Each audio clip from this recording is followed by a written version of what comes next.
नमस्ते दोस्त, स्वागत करती हूँ आप सभी का। आप लोग के सामने आज कजरी गीत सुनाने जा रही हूँ। आप लोग सुनिएगा और कमेंट बॉक्स में बताइएगा गीत कैसा लगा। जो लोग नए होंगे लाइक सब्सक्राइब शेयर जरूर करें।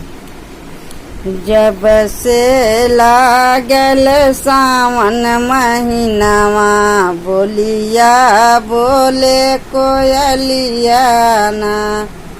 जब से लागल सावन महीनावा, बोलिया बोले कोयलिया ना। बोलिया बोले कोयलिया ना हो, बोलिया बोले कोयलिया ना। जब से लागल सावन महीनावा, बोलिया बोले कोयलिया ना। जब से लागल सावन महीनावा, बोलिया बोले कोयलिया ना। तुहरो पिया गए परदेसवा, घर में काटेलू तू कलेसवा हो। घर में काटेलू तू कलेसवा। तुहरो पिया गए परदेसवा, घर में काटेलू तू कलेसवा हो। घर में काटेलू तू कलेसवा। सुना लागे घर आंगनवा, बोलिया बोले कोयलिया ना। सुना लागे घर आंगनवा, बोलिया बोले कोयलिया ना। जब से लागल सावन महीनावा, बोलिया बोले कोयलिया ना। जब से लागल सावन महीनावा, बोलिया बोले कोयलिया ना। एक तो पिया भये परदेसिया, दूजे सुनी तुहरी गोदिया हो। दूसरे सुनी तुहरी गोदिया।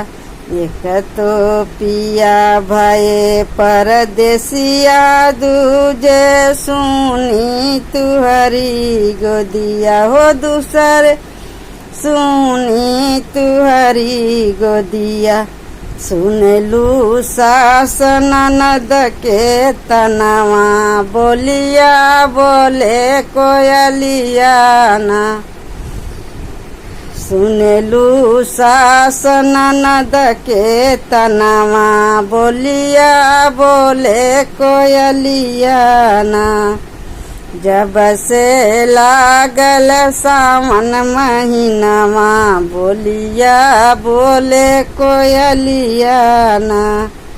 जब से लागल सावन महीनावा, बोलिया बोले कोयलिया ना। जब से पिया भये परदेसिया, लागे नागिन जैसे से जिया हो। लागे नागिन जैसन से जिया।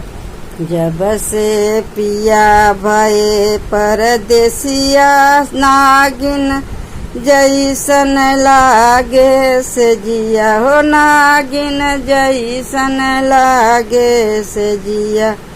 पिया बिन सुना लागे जहनवा, बोलिया बोले कोयलिया ना। पिया बिन सुना लागे जहनवा, बोलिया बोले कोयलिया ना। जब से लागल सावन महीनावा, बोलिया बोले कोयलिया ना।